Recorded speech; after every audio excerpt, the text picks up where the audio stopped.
Now, if we remember that Perseus's grandfather was a twin that was involved with rivalry and warfare and battling and things like that, and his great-grandfather was a twin that was involved with rivalry and warfare and all of that.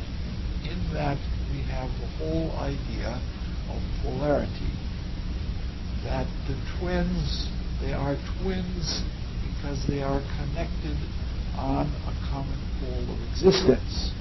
And in that common pole of existence, the positive and negative ends of that pole are continuously struggling for dominance, because neither can be asserted at the same time.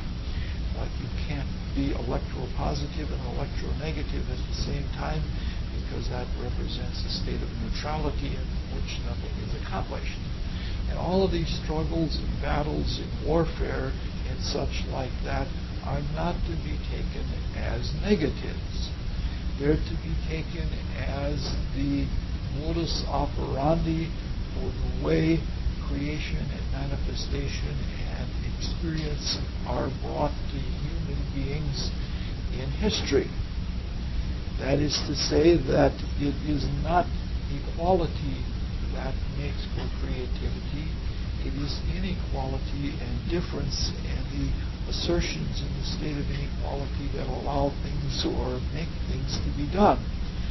And so the same thing is true of Electryon. He doesn't have a twin brother, but he fights with the locals in that part of the Greek peninsula, and he has trouble with his neighbors. And they are the, oh boy, I can't even pronounce the name, through a king named Paterlios, the Taphians and the Telebonians raid and steal his cows. Being an heir of the great King Perseus, he has a huge wealth of animals. And in the late Tarian era, the cow or the steers were always the symbol of wealth. You will find in all the cultures, like among the Brahmins in India, they valued the wealth of something by how many cattle it was worth. And the same thing was true of the Egyptians, that the Egyptians weighed the value of something by how many cattle, because that was something that was living and it was worthwhile. It represented food, it represented luxury, it represented everything else.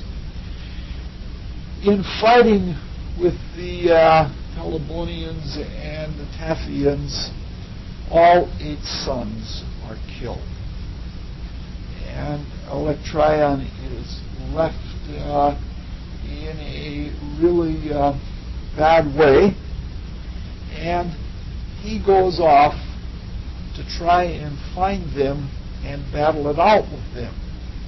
But what happens, while he's gone, is, I better get the proper spelling right away, his nephew Amphitryon.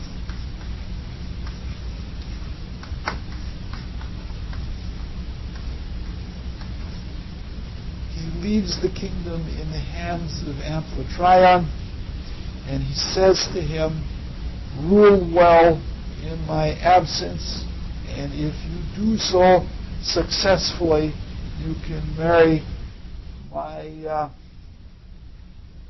daughter Alcmene." And so he goes off, and he goes looking. I guess he has a few minor skirmishes and things like that, but he doesn't find the Taphians and the Telebonians, and he does not come home a conquering hero. But while he's gone, Amphitryon hears from the king of Ilias, which is one of the communities in that same part of Greece, that he has cattle that originally belonged to Electryon, and that for a generous ransom, they can be bought back. So Amphitryon reaches deep into his purse, and he purchases all of the cattle of Electryon back. And then Electryon comes back from war, and Amphitryon comes to him and says, well, in your absence, I have found the source of all of the cattle and have bought them back, not the source of them, but where they're at now, and I have bought them back. Will you please repay me? And Electryon says, you bought stolen merchandise and you participated in such a fraud. I'm not going to pay you back for that. And and so they have a feud.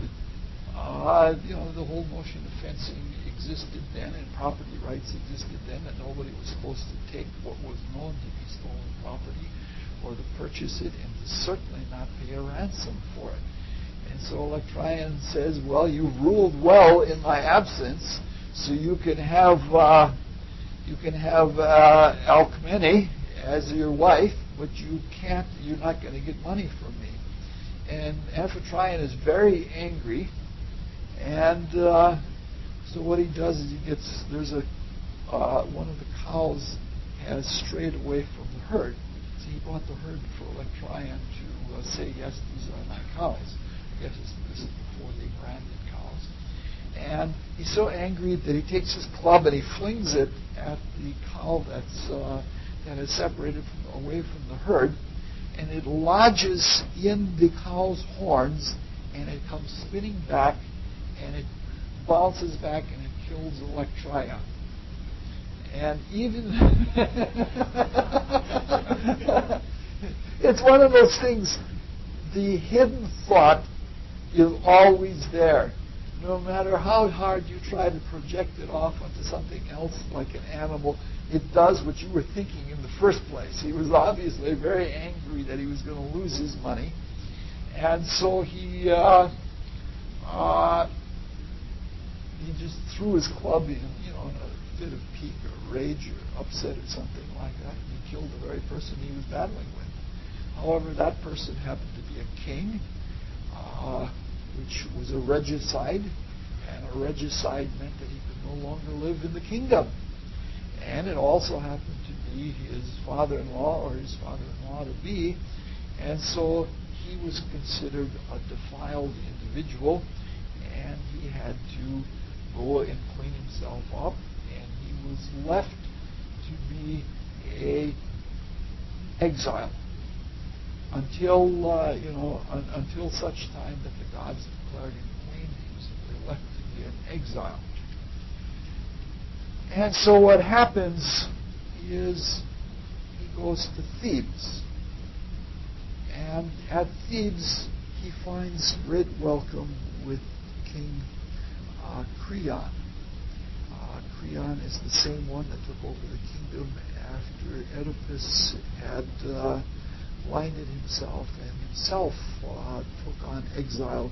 So Creon must have had some compassion for... Yes? No, thank you.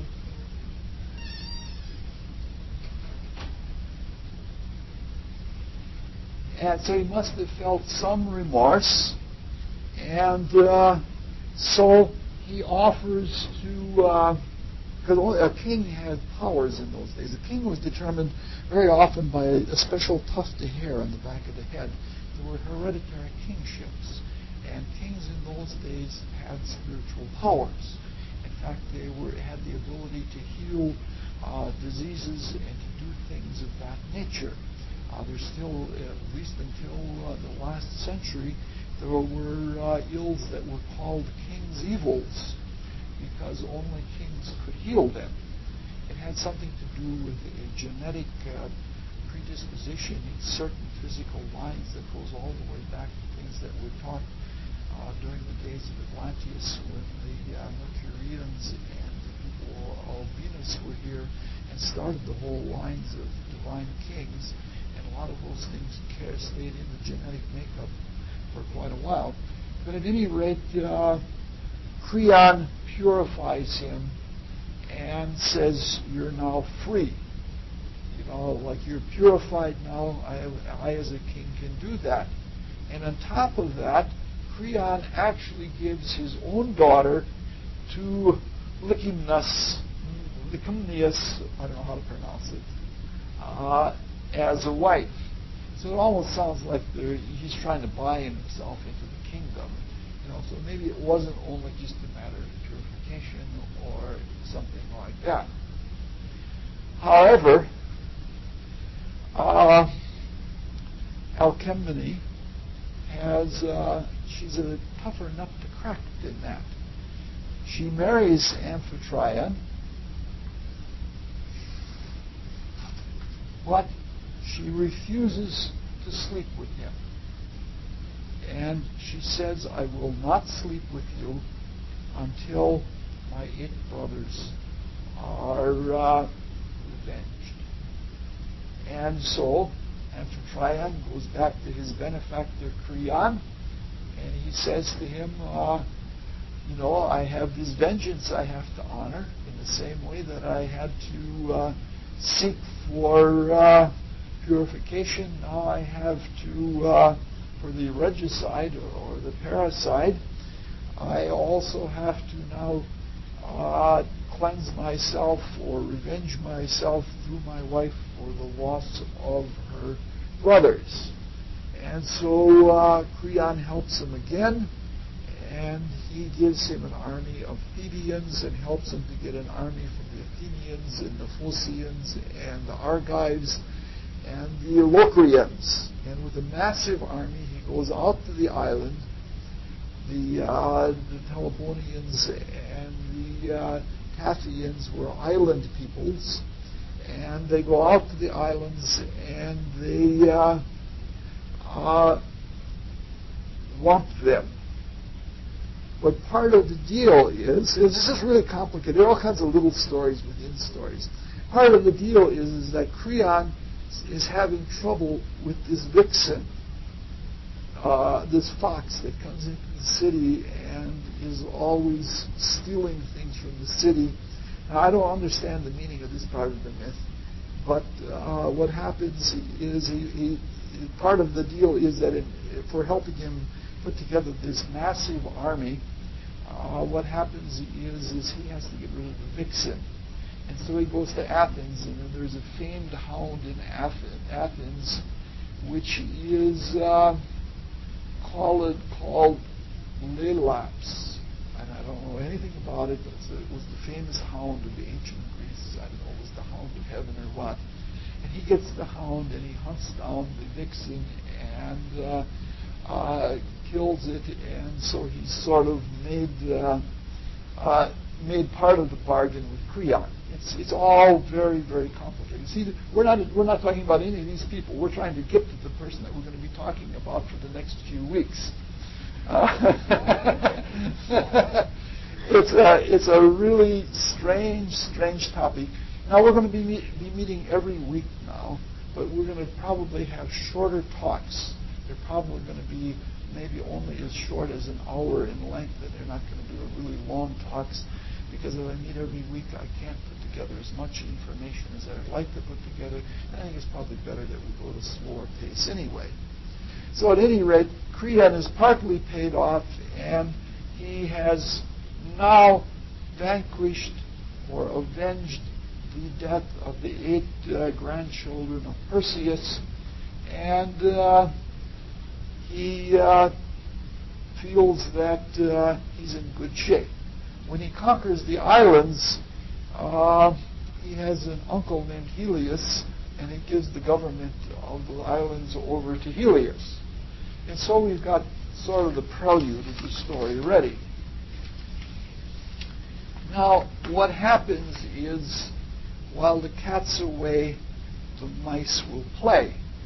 It turns out that Alcmene is one of the most beautiful women on the earth, if not the most beautiful in that generation. And this doesn't escape Zeus. And Zeus was sort of a ladies' man. And he decides that while Amphitryon is gone, that he would like to sleep with Alcmene. But he understands, just by her demands already with her husband Amphitryon, he understands that she is quite virtuous.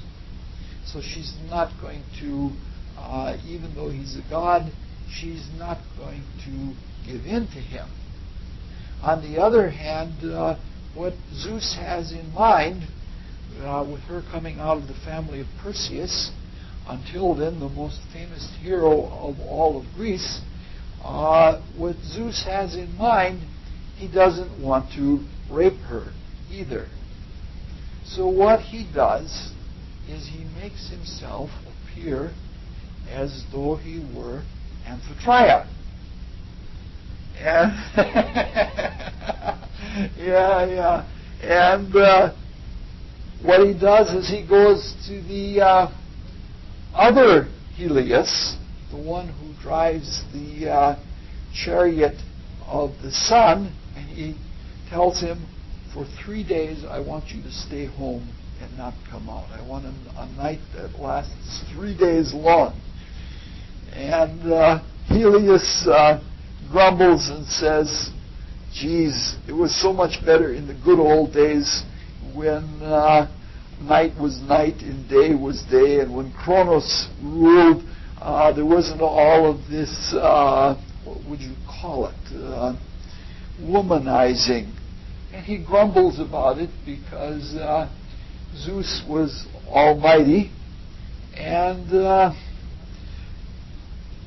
it stays night for that long period. And on top of that, he commands Hermes to get a hold of the moon and slow the moon down. And the notion that the Greeks had, and this is something in the myth that I didn't get time to ponder quickly enough to have insight on, but he has Hermes slow the moon down, because if the moon is slowed down, then the people will be more drowsy and sleep more. And see what he has, the way Zeus puts it, he says what he has in mind must not be accomplished in haste. And so he wants to spend a good long night with no bother of any kind. And so what happens, he appears to Alcmene, and he appears as Amphitryon, and with his foreknowledge, he knows all of the details of the war before the war is even fought. And so he appears to her and starts telling her war stories. And he sports with her the entire night. Now we have a lot of things to talk about here. Now, Alcmene was the last human that Zeus ever mated with. And she was actually an heir to the first woman. So here we have Zeus, which means Albright.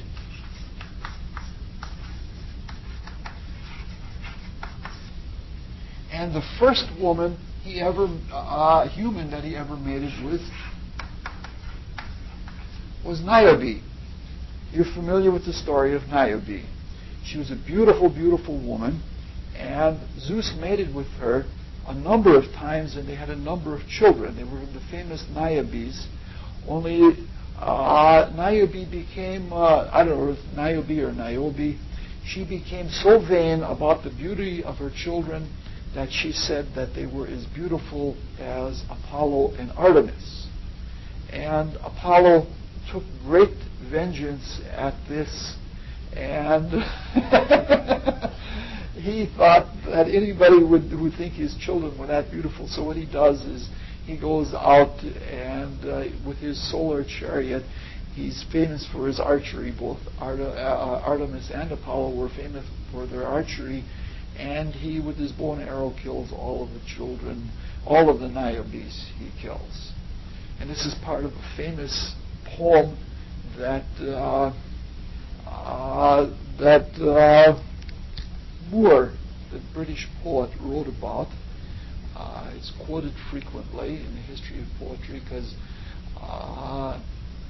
Moore liked good poetry and disliked poor poets, and he very much disliked doctors. You know the story. It's in Bullfinch's Mythology. It comes up quite often. And it turns out that in his time there was a doctor named Richard Blackmore. And Richard Blackmore was a doctor that wrote bad poetry. Such that he wrote sort of like, oops, I'm hooked up here. Would somebody go out and the front door is wide open? I guess the kid must have left the door wide open.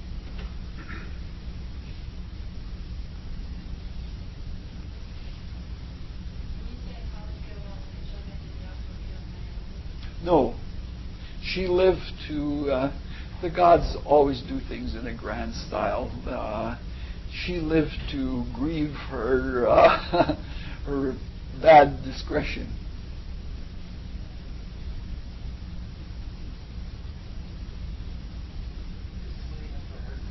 Yes. Oh, okay. Yeah. And so it turned out then that Moore the poet wrote the little ditty. I think I remember it. 'Twas from his carriage the sublime Sir Richard Blackmore used to rhyme, like Phoebus in his car at ease, now warbling forth a lofty song, now murdering young Niobes. He got to take pot shots both at bad poetry and doctors within one little ditty. But the 16th generation from Niobe is Alcmene. Now, the Neoplatonists, we won't go into this, but remember last year when we were talking about the way the Neoplatonists talked about different kinds of consciousness, the way it is used, like, for example, when Zeus mated with his mother Rhea.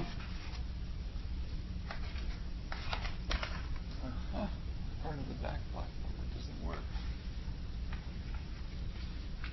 That is, when you associate your consciousness with something higher than it, that is one kind of,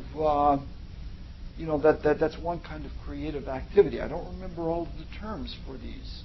However, with his equal, when he made it with Demeter,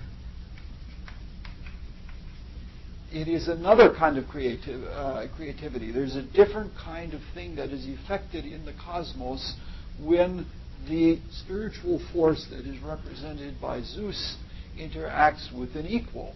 In this case, when he interacts with an inferior like Alcmene or Niobe, what happens is something else is affected. Now this number of 16, it was only 16 that he mated with. And that happens to be exactly the number of subdivisions that could be called races in humanity.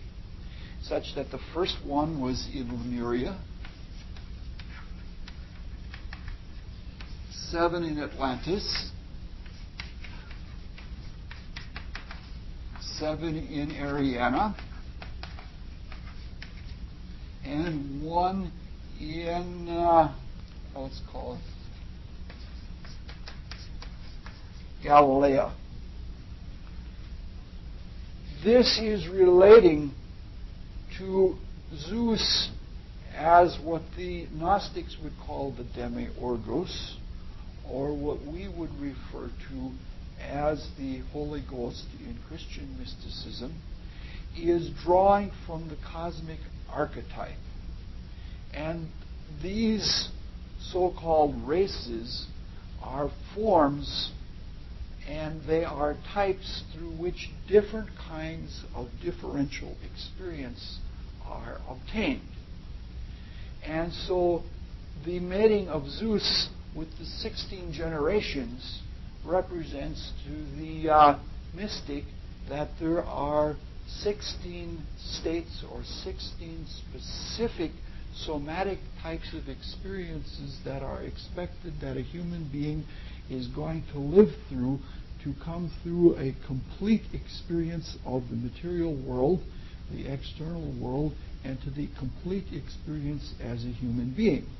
And so that gets cloaked in mysticism by the constant reunion of Zeus with different females to produce archetypal human beings, and each of those archetypal human beings then is like a founder of a race, and the founder of a race is there from the beginning and is also, when things get decadent, is a savior. Because when we're talking about heroes, heroes are always considered alpha and omega. They're there at the beginning, they're there at the end. They're the founders, they're the seminal beings that start the activity, but they're also the saviors that redeem. And this is, if we look at this, the way we're looking at this is we're saying that each of us is aspiring to initiation.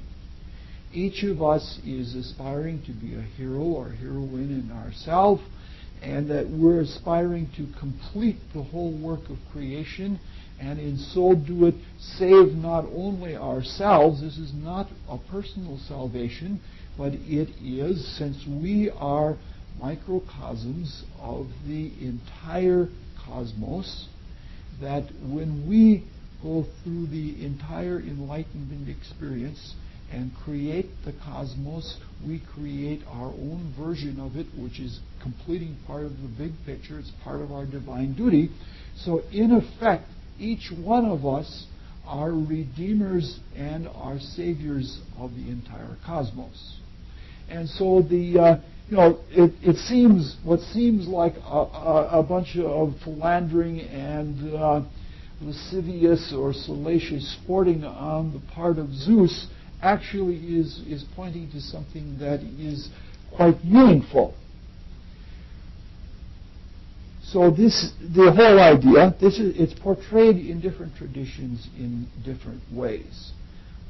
For example, in the Hindu tradition, they're called incarnations of Vishnu.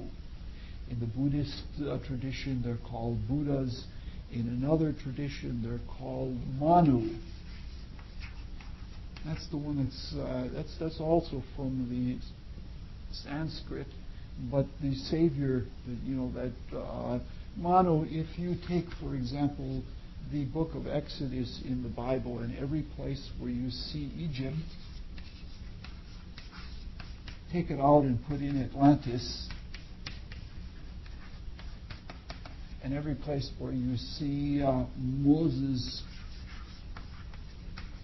put in Manu, and you can read the Exodus story. The parting of the waters is actually the parting of the falling rain, and the promised land is actually, we're all living in the promised land because it was promised, because we couldn't even see it in the Atlantean epoch, because the whole atmosphere of the earth was still foggy yet, because the surface was hot and everything was steamy, and we didn't even have the vision like we had now. In the whole process of the three floods of Noah, or the three deluges, the floods of Noah and Moses, represent a coming out of the Atlantean period into the air breathing, the Ariana period. And so what we're talking about then in these heroes, or these individuals that are leaders, that are founders, or that are saviors or redeemers, they're one and the same being. It's the whole idea that there are central archetypal human beings. And the archetypal human beings are the beings that represent for each stage that humans go through, each condition which has its inherent lessons in it, because each culture that is associated with a race has its own language, and when you speak a certain type of language, there are only certain kinds of emotions. Like if you listen to a Romance language, it's altogether different than listening to a language with a lot of stops in it, such as German or Russian or something like that. Or if you take a language like the Eskimos speak, which is almost all vowels, that's almost a Lemurian-like language. It's all vowels and no consonants.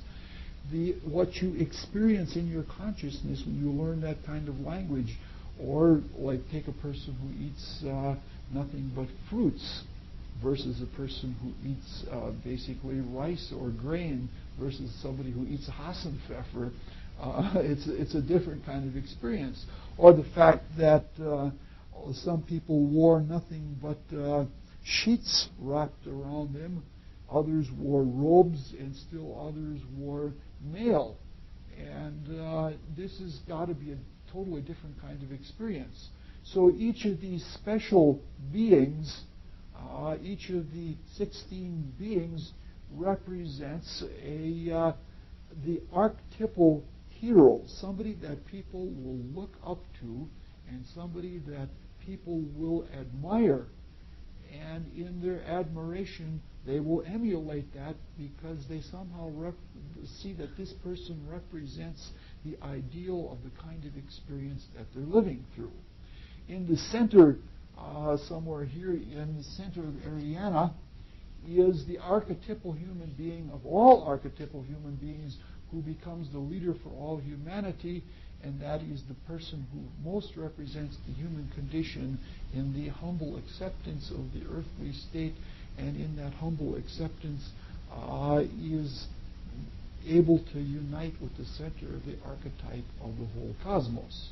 In the Christian tradition, we call that being Jesus, but that human being need not even have a name. All you have to realize is that there is a central person that represents the human condition, and that by attuning ourselves to the human condition in that way, we can, through that being and accepting that being as a leader, that we can attune ourselves to the whole human condition in all of its different variations, the whole rainbow, the whole spectrum.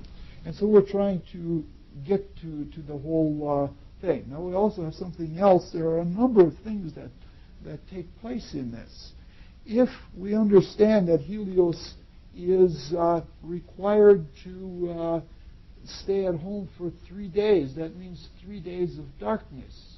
And if you'll remember the very first tale that we looked at, the heroine in East of the Sun and West of the Moon, everything that she accomplished in the land that was East of the Sun and West of the Moon was as far as the north wind could drive her. The hero was taken down to there that she was to save. And that means that it is like this was a solstice story, when the wind had been pushed as far, the sun had been pushed as far south as it could go. And it looks then like the Savior that is being produced by the union of Zeus and Alcmene is also solstically conceived, because his conception takes place on 3 dark nights.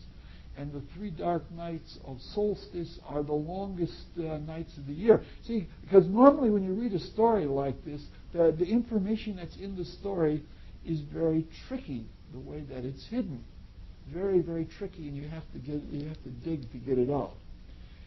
So what happens is he is with her for a 3-day night, and she conceives, but doesn't know it yet. And then what happens the next day? Amphitryon comes home. And he starts telling her the story of the war and tries to coax her to the marriage bed. And she looks at him as if he's crazy. And she said, "We didn't sleep a wink last night, and you expect me, what kind of a braggart are you? You expect me to listen to those stories all over again?" And Amphitryon is befuddled, and he doesn't know what to do. He doesn't at all know what to do. So what the Greeks did, when they got into trouble, they either went to an oracle or they went to a wise man. And what Amphitryon did was the latter. He went to Greece and he sought out a seer that was named Tiresias.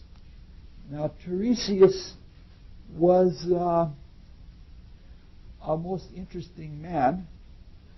He liked to take walks in the hills. He was a Theban. He liked to take walks in the hills outside of Thebes, and he took his walking stick with him. And one day when he's walking along, he sees two snakes copulating. And he sticks his walking stick in between them, and he has a vision, and he remembers his most recent incarnation when he was a woman, which is fine. And another day, he's out walking again, and of all things, he finds snakes copulating again. And he does the same thing. He sticks his stick in between the snakes, and he has a vision of the incarnation before that, when he was a man. And about that time, Zeus and his wife Hera were having an argument about who... Good evening, huh?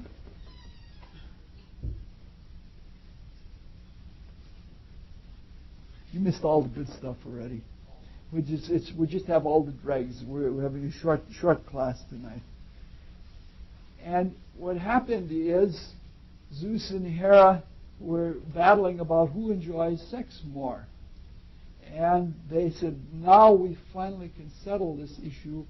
We'll go and we'll see Tiresias, who remembers his two past lives, the most recent one as a woman and the one before that as a man. And since he remembers those lives clearly, he'll be able to tell us which way he enjoyed it the most.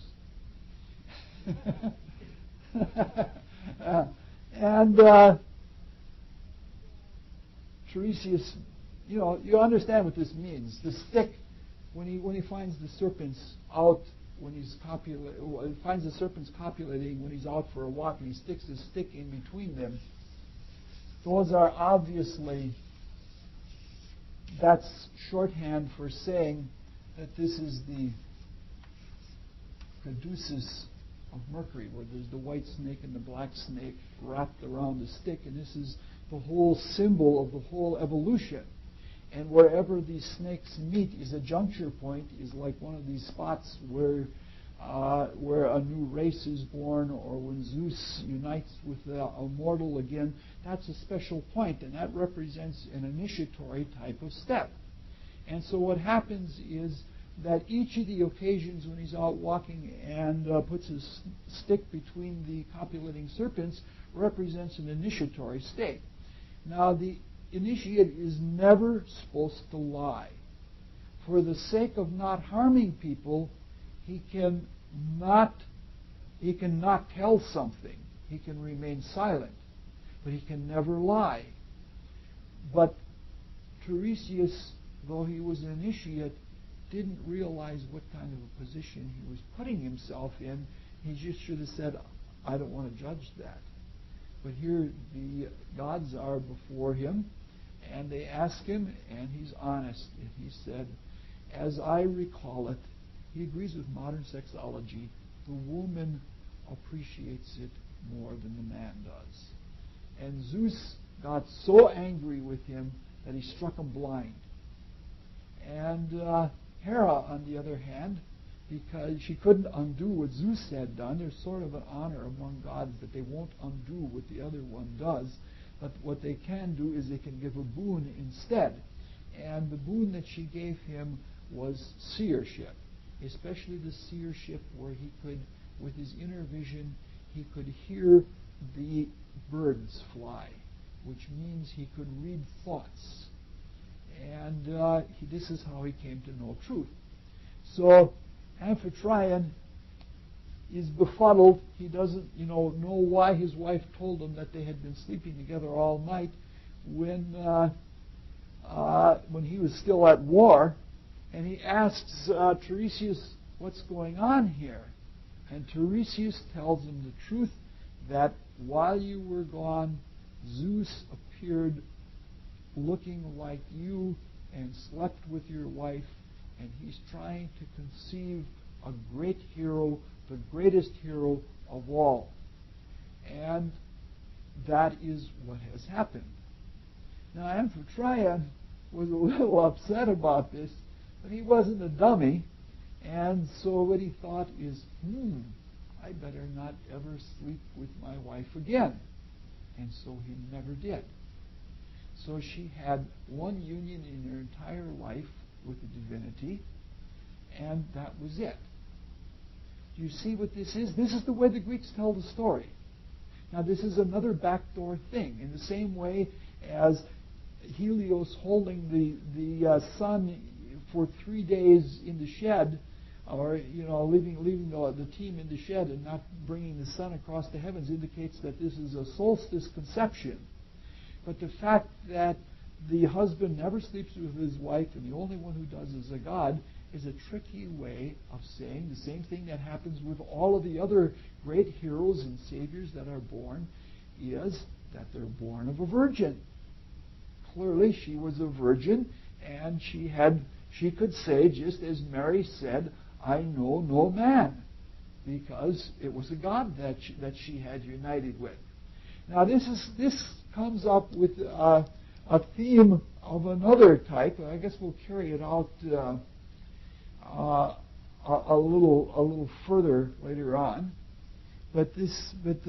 Sorry. So the hero has now been conceived, and conceived again by the third in line of the gods. If you remember the story of the creation, first there was Uranus, and then Uranus had Cronus, and then Zeus was the son of Cronus. And so this is a child that was conceived by the third, and was conceived on a 3-day night. And it's the same as saying, in the name of the Father, and the Son, and the Holy Spirit, that the most elementary completion in space, the simplest figure in any number of dimensions that objectifies space between the subjective unknown and the captured known, is the 3. So there is a great 3 kind of completion. And what this is talking about is a theme that we've talked about again and again and again in these talks, is that the true hero is a threefold spirit. That the self, that the true part of our being, the divine part of our being, that is the hero, that we unfold to, or that we awaken in ourselves and become, is the hero. Now, even though Tiresias made the mistake of answering the question when he was judged, he's not to be blamed, because even Zeus does the same kind of thing. I'm going to turn this over. I guess we go a little bit yet. Because 9 months later, on the due date, Zeus is in Olympus, and he starts bragging. And he said that today, he's bragging,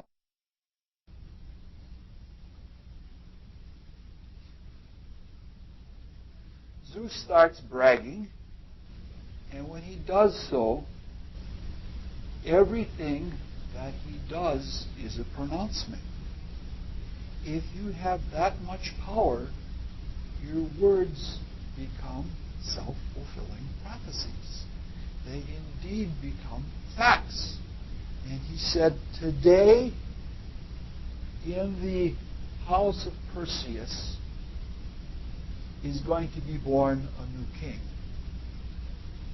And he will rule the house of Perseus. And that is the truth that he has proclaimed. And he's asked what's going to go on, and he says, well, it's going to be somebody that is going to be called the glory of Hera. And that means Heracles. This is the way Hercules is the Latin, and since they were borrowers, we won't use their name, we'll use the Greek, Heracles. Heracles then means the glory of Hera. Now, Zeus gets nabbed for his bragging. Bragging always seems to indicate insecurity or overconfidence that is the result of insecurity. And there's always a proof of that you're not as good as your boast is to be. Because if you've got those powers, and you're secure in yourself, you don't have to brag. What you are stands for itself. So word gets around to Hera, and she hears about it, and she's jealous. Here he's been messing around again, so she's going to teach him a lesson. And what she does is she goes to a woman named Koepsel, the wife of King Sthenelus. And she is 7 months pregnant. And what she does is sort of tweaks her so that she's going to deliver early. In the meantime, she goes before Alchemne's door, and she sits there squat-legged with her legs crossed, and she ties all of her clothing in knots, and she crosses her hands like this. And this act keeps her so that Alchemne can't deliver. And so what happens is some people claim that he's delayed 1 day, or some people claim that he's delayed 1 hour. But when he does show up in the morning, there's already somebody in the crib, and that is it Ictius? Is that how it goes?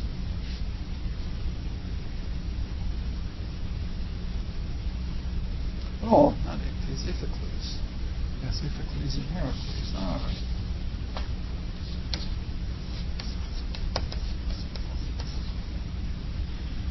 So it turns out that now this is where the story becomes very blurred.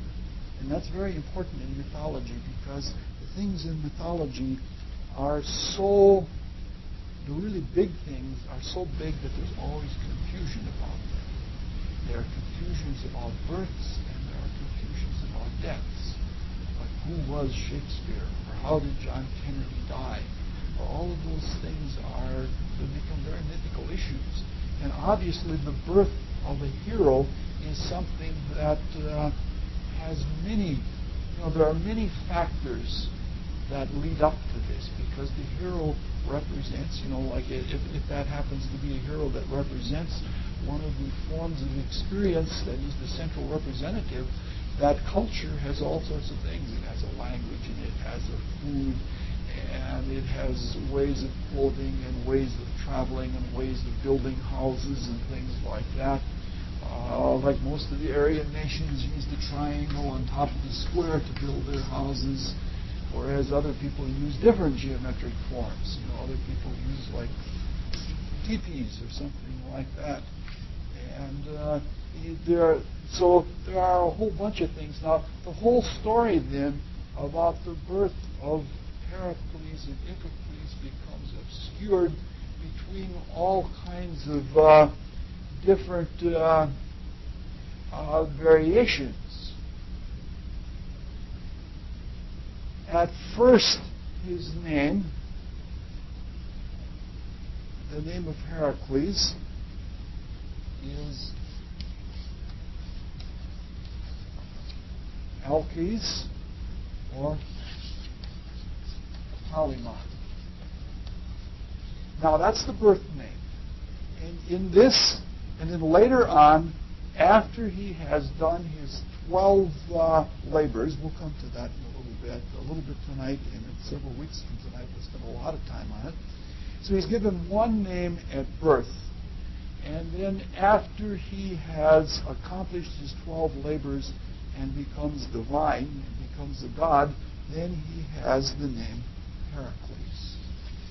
And this is also something that is very true in all spiritual traditions.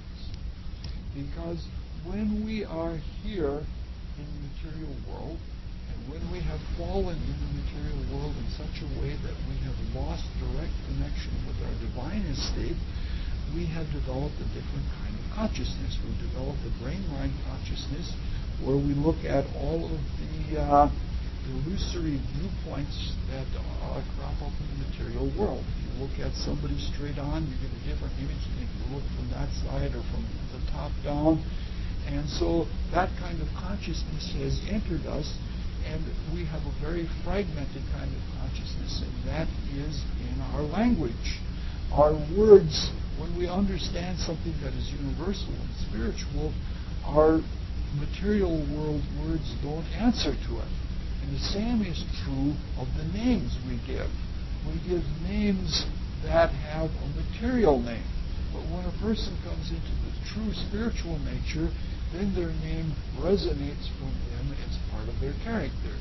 For example, this is after in the American Indian times, when a man comes into manhood and he goes through all of his trials and his character comes out, then the old wise ones give him his name according to his character.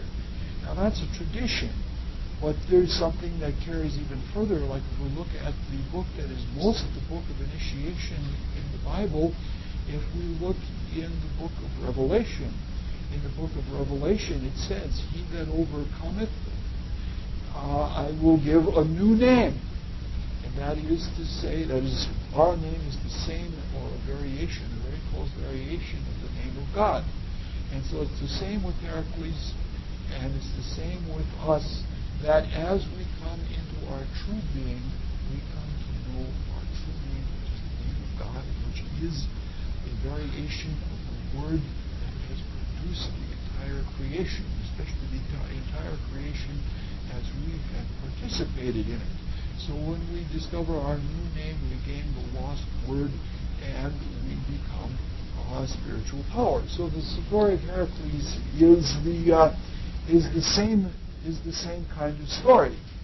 Now, the thing is that Hera is also kind of smug, and she goes back to Olympus, and she said, "I have been able to keep Iliathra from the door." This is the goddess of childbirth, is called Iliathra.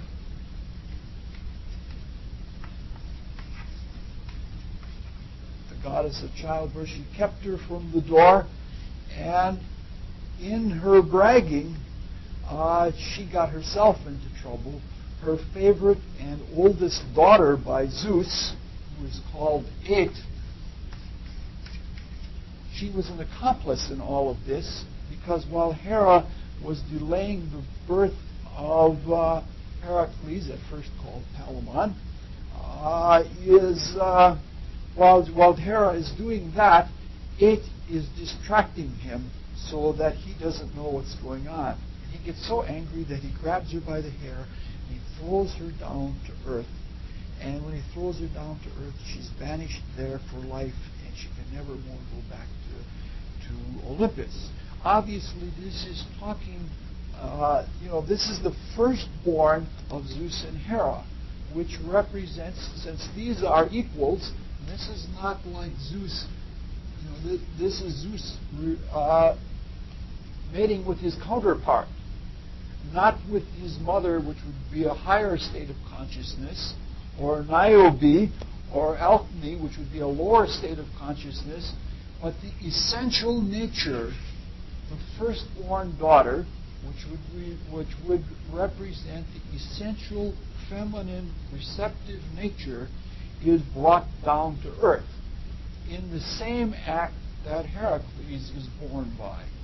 And since the feminine represents the receptivity, this is at the same time that a hero is born who is obviously a monster, conqueror type of hero. The essential feminine nature is also brought to earth at the same time, which is a very soft receptivity, the ability to draw things in and hold things in. So so all these little innuendos that come into the story also have their meanings. Okay, now Zeus can't go back on his word.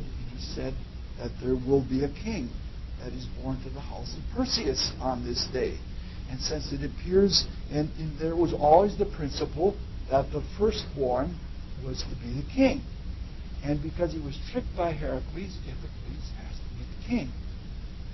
So Zeus goes and he bargains, after having thrown 8 down to earth, he goes and he bargains and he talks with Hera and he says, you see, I'm all potent. You've got to come to terms with me. And he talks her into it and persuades it that if Heracles performs 12 tasks that Eurystheus puts before him, Eurystheus would have to go all the way back up into Perseus' lineage. We'll come to that later again. Eurystheus is, if you remember all of the remember when we talked about the Hesperides and all of those, that lineage of Atlas and Cleon and all of those people? Yeah, it's very complicated. You've walked into something that you don't know how complicated it is. And I'm simplifying it because to try and hold all of Greek mythology, especially all of the intermeanings, it's almost as complicated as what it represents, which is the spiritual worlds. And the spiritual worlds, there is so much truth and there is so much interaction and there are so many connections because everything is in everything and it's all tied together and there are many different sides to everything that we're experiencing, that the mythology that represents it so that people are prepared to receive, because most people when they start having clairvoyant experiences or out-of-the-body experiences, it's totally overwhelming to them. They're as befuddled as Amphitryon was, because it takes a long time before you can get any equilibrium, because you're dazed. The first thing that happens is everything is so beautiful that you're in tears all the time, and that's why you have to have the ability to have a stern control over yourself, because everything is so beautiful and so wonderful that you lose your composure in that way. But at any rate, we'll come back to Eurystheus at another time. But the deal, he's the grandson that is a musician of Tantalus. Remember the very first talk 2 years ago when we talked, second talk when we talked about Tantalus?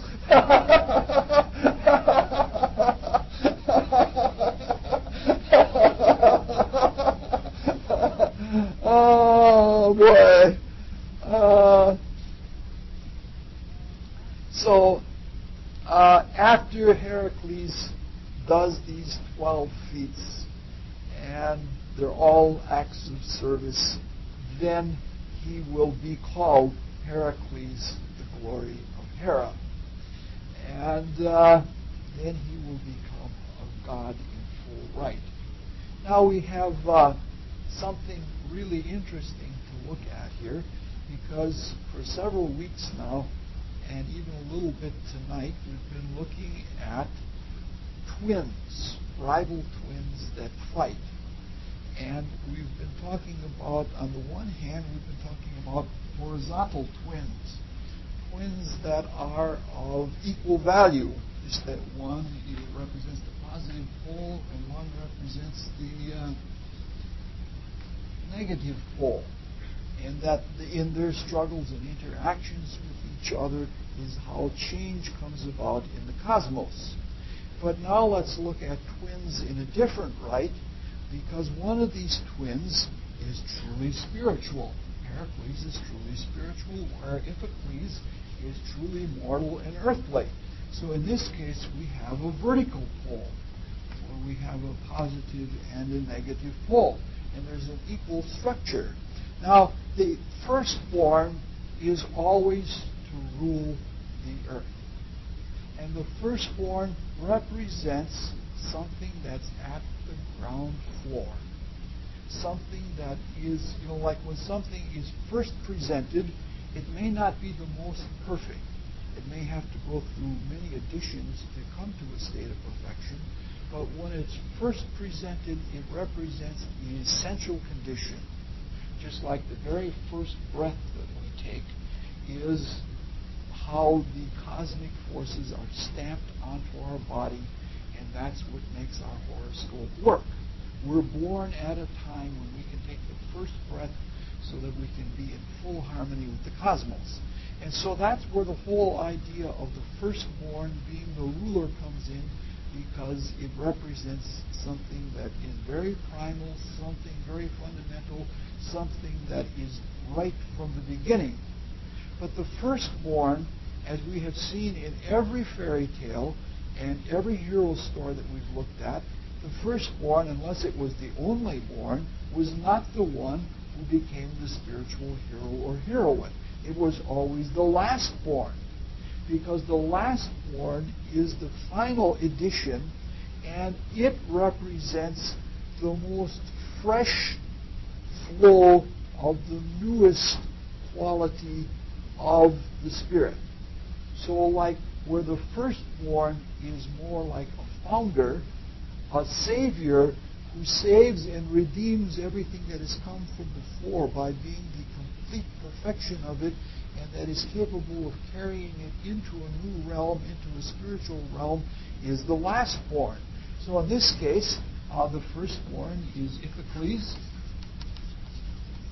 and the lastborn is Heracles.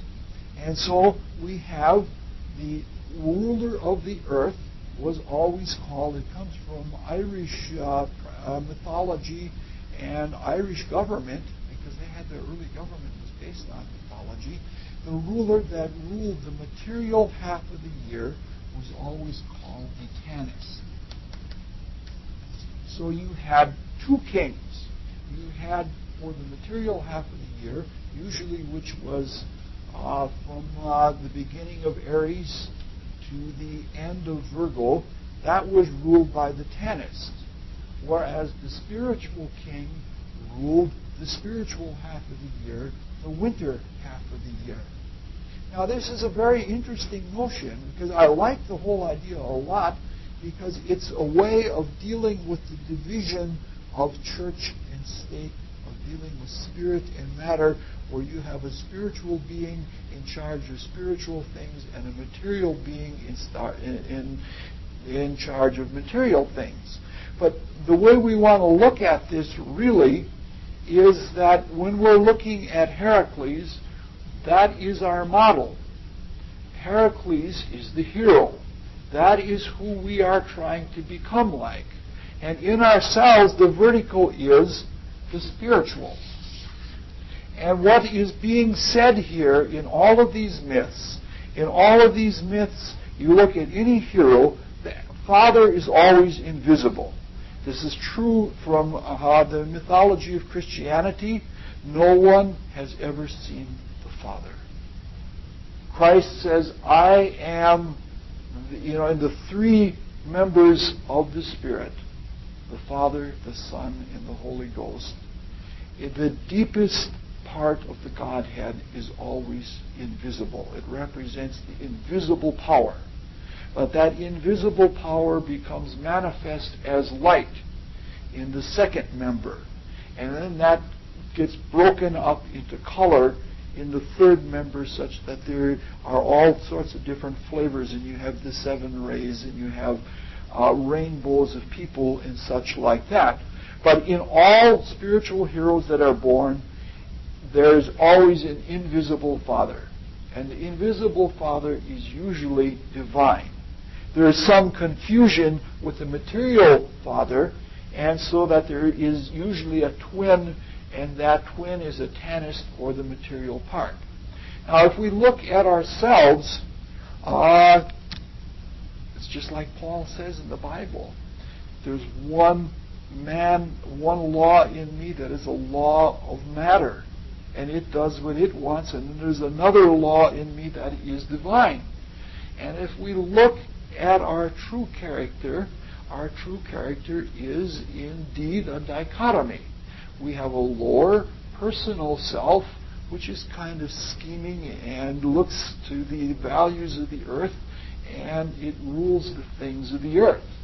And whereas in the inner part of ourselves, and our deepest, inmost nature, which when we are in touch with it, seems almost not even to be us, because it's so divine and it seems so wonderful that it's beyond us that we could even be anything like that. That is like the relationship between Heracles and Iphicles. And the process of looking at a hero is not only centering on somebody that represents the essential condition of the cultural state that you're going through, but it also represents a focus on the central spiritual part of self that we are trying to rise to, and that we are trying to bring instead of having fighting brothers like Castor and Polydeuces, one of them was mortal and one of them was immortal. And the same thing with Jacob and Esau. One got to be the divine ruler and the other was an ordinary human. And so what we're trying to do, instead of struggle and fight between the higher and lower self, we're trying to bring that eighth quality of the lower self to work in harmony and receptive humility, and to be the questioner, either questioning by perception, saying, what is that? Or asking questions, what does that mean? And that questioning has a hollow type of quality, vacuous quality that is at the heart of our thinking. And when we ask those types of questions, then the answer comes from the divine part of our being. And what we're talking about here, when we're talking about heroes and their twins, the spiritual and material governance, we're talking about the relationship in a human and a harmony that eventually comes out of it. All right, I guess we've looked at all of those sorts of things. All right, now we're going to look at, we're almost done. Now we're going to come to all the really odd, curious things. Yes? I don't know. I will look it up and try and... Nothing has ever heard of them again. In many cases, yeah, that's right. After the first day, you hear almost nothing of them. In order to allow him to rule, Heracles goes wandering all over the world. We're going to hear, he'll come up, Iphicles will come up a little bit next week when we talk about the childhood of Heracles and such like that. But, all right, I'll have to remind myself to look up and see what the name means. Now, there are variations on the birth story. There are always variations. And some say that Hera tried to indefinitely extend the travail so that Heracles couldn't be born. And that wouldn't be allowable. And Tiresias figured, in this variation of the story, Tiresias figures in. And since he had a part in exposing the whole business, his daughter went to the birth chamber and attended to Alcmene. His daughter was Historis. I don't know if that's where hysterectomy comes from or not. I wouldn't know what to say. But she was in the birth chamber, and she sees Hera outside with her legs crossed and fingers crossed and the clothes all in knots. And she is very, very clever. And what happens is that she goes back in the birth chamber, and after a little while, she instructs all of the other maids that are around to follow like her, like what she does, and then she lets out this great big cry of joy that the child has been born, and this so fools Hera that, divine as she is fooled by it. She says, "Well, what did I do wrong?" She gets up and walks away. When she gets up and leaves her hands unknotted and her feet unknotted, then Heracles is born and the infinite travail is kept away. You remember the story that when we talked about Susanoo, the Japanese hero? Remember they had a little side story about the Sun Queen that hid herself in a cave and wouldn't come out, and then they put the mirror out in front of the cave, and everybody started laughing as though there were great joy, and then she came and peeped out. Same story, same principle that is there, and the same interpretation works there, but we don't want to go into it all over again. Now, other people have other stories, and they get involved with rivalries. Like the Thebans and the Athenians both claim a part of Heracles, and the Thebans claim that the goddess of birth herself, Eilithra, I guess that's, would you pronounce it that way, Eilithra?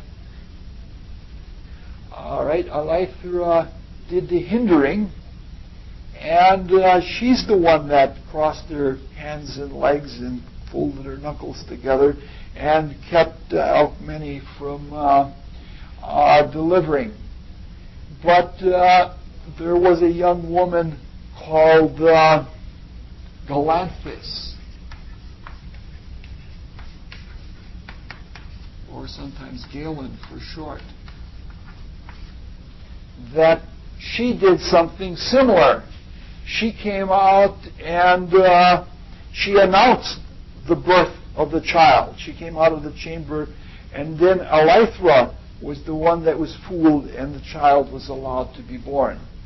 And Eilithra became so enraged by this that she turned Galanthus into a weasel.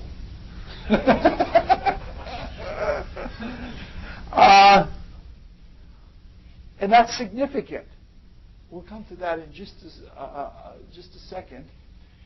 The Athenians, who always tried to deride the Thebans, they said, no, that Galanthus was really a harlot, and for her whoring around, she was turned into a weasel, because weasels are supposed to be very prolific.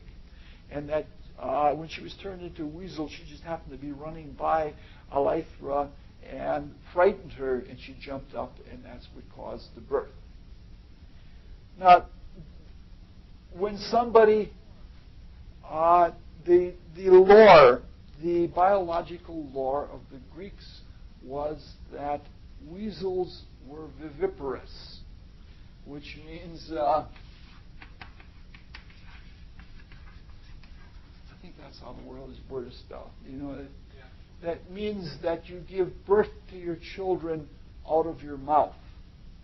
The tradition came that because weasels, like cats, will take their very young and carry them around in their mouth for protection, that they used, they would say that the bumpkins believed then that the weasels gave birth to their, I have to tell you this, that the whole notion of the mouth and the sex organs is tied up in a lot of creative mythology. There are people that believe that you can conceive by a potent kiss, and that some animals actually do it that way. I actually believed that for a while. I'm a fool that I'll believe anything. But this is a very, very important thing, because a viviparous birth is another way of saying, this is really tricky. You got to read between the lines. A viviparous birth indicates that something is word-born. Remember the shout that came from the birth chamber? That is the shout of joy that accompanies the birth, and that is the whole notion. Founders are usually born of the womb. Firstborns, who represent the material side of things, are of the earthly, and therefore they come in through the northern gate. They're born through the womb. But at the end, at the 16th, remember we said that there were 16 generations, the human condition, where we're going to be divided into specialized groups to learn specialized kinds of experience, or when we pass through all of these 16 stages, after this, we'll all be unified. And in that unity, we won't have to be divided psychologically, and we won't have to even be divided physically. And we will then be able to, remember when Jesus says in the body of John the Baptist, he says, of those born of women, there is none purer than John the Baptist. Now that's a very curious way to say it. That's saying that there is another way to be born. And that other way to be born is to be word-born. And this has a higher spiritual symbolic meaning, and it actually has a physical meaning. The being born of the Word, rather than being born of the divided birth consciousness, means that we're not born in the Holy Spirit, which is where you give names. You know, like the Father is associated with meanings or definitions. The Son is associated with words, because words bear the meaning. But when they become personalized and become selves, the Holy Spirit becomes a name. And when that name becomes the name of all names, it becomes associated with the Word.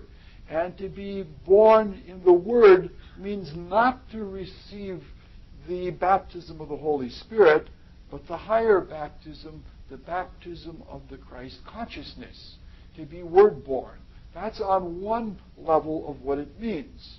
But when you reach that state of consciousness, since the realm of the life spirit is a realm of pure creativity, Lecomte de Saint-Germain, who could draw from that region of life spirit, was known to say in the court of Louis XVI, in the same way that God can take the stuff of space and create new things, I can.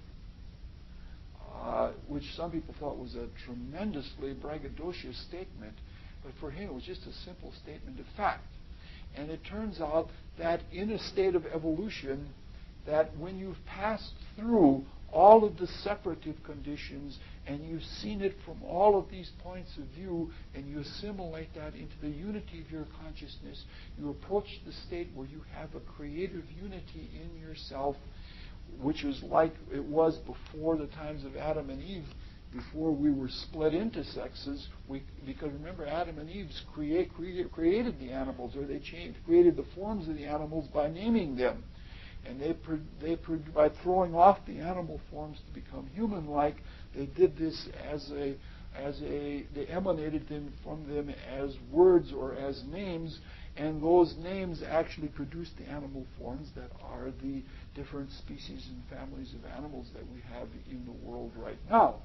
But now, when we return to that Melchizedek type of state in the Galilean consciousness, which is at the end of the divided human state, we will then have that creativity that it's just as, when Christ is asked in the kingdom of heaven, who's going to be married to somebody. Remember the story, if a woman was married to each of the 7 brothers by law and each one died off in the kingdom of heaven, which one will she be married to? And Christ says, don't you know, it's written that in the kingdom of heaven that they are not given, they are like the angels, and they are not given in marriage, which means to say that bodies are going to be created in a different way, and they won't be born of women, but they will be word-born.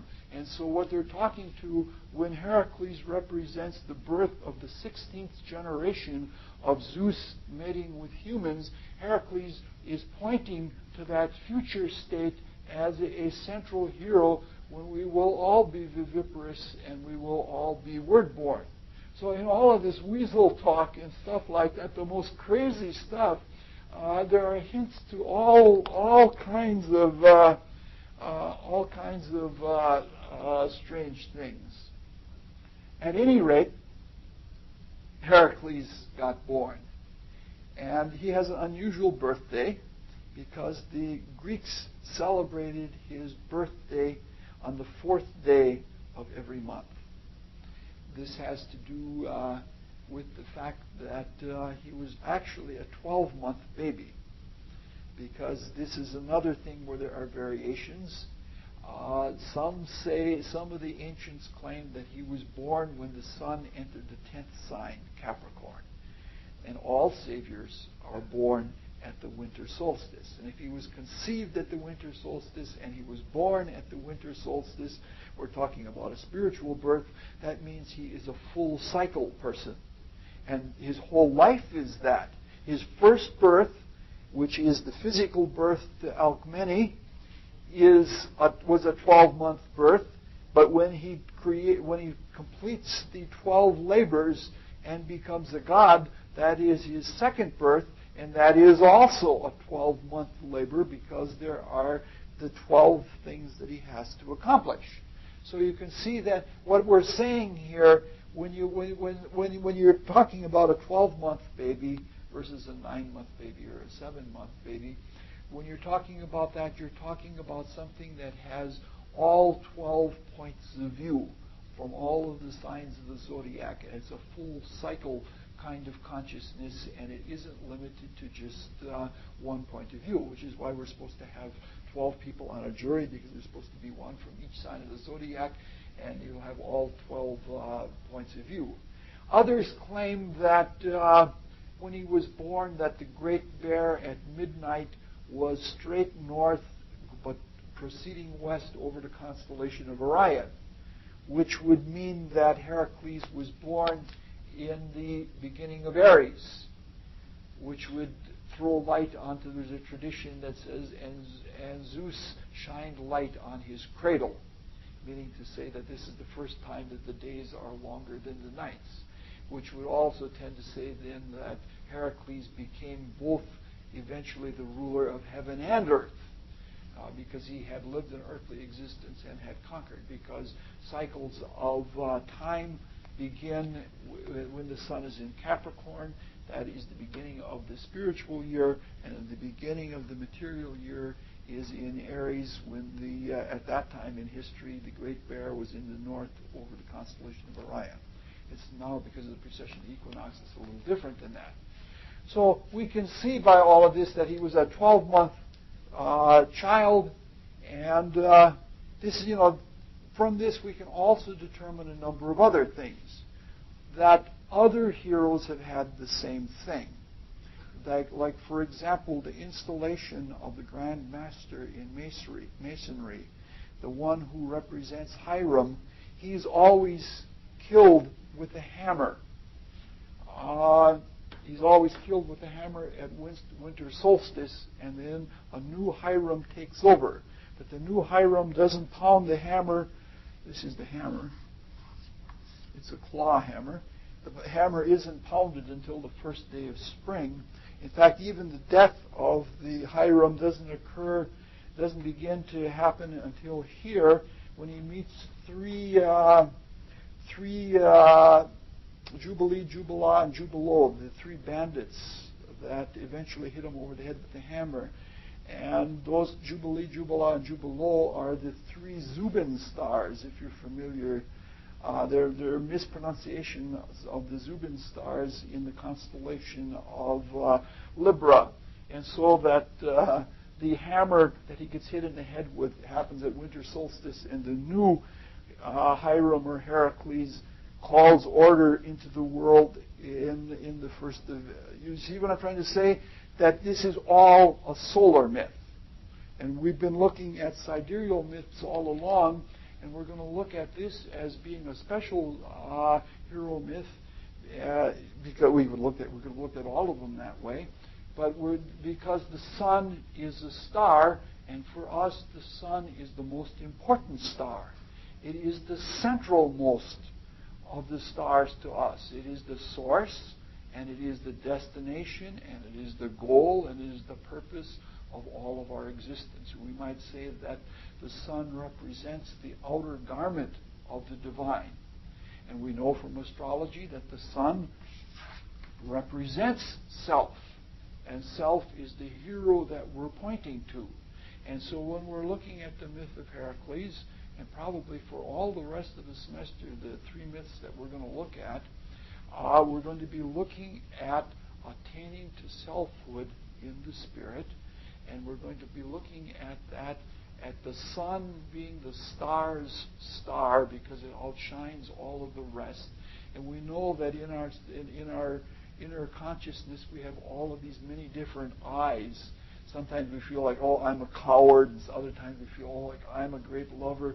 But eventually they all have to pass away at dawn when the real sun is born, when the real star is born, and we have this centralmost self, which is the divine, the godlike part of ourselves, which unifies and washes away all of the stars so that they're invisible. And in that regard is the way we're going to be looking at Heracles. And so Heracles, even as the hero's hero, the way we're going to look at it, has to have something to emulate. So Heracles emulates the sun. The 12 labors of Heracles are the labors of the sun, as when Apollo wrestled with the great serpent Apollo Pythias, like on the diagram, which are the 12 signs of the zodiac laid out as the ecliptic relative to the celestial equator. All right, we've had an introduction, and next time we'll talk about the childhood and some of the early exploits of Heracles, and then somewhere in there we'll talk about the 12 labors and a number of ancillary topics, of course. And then we'll talk about the death of Heracles and move on to another myth after that. Well, I didn't get it in an hour, but...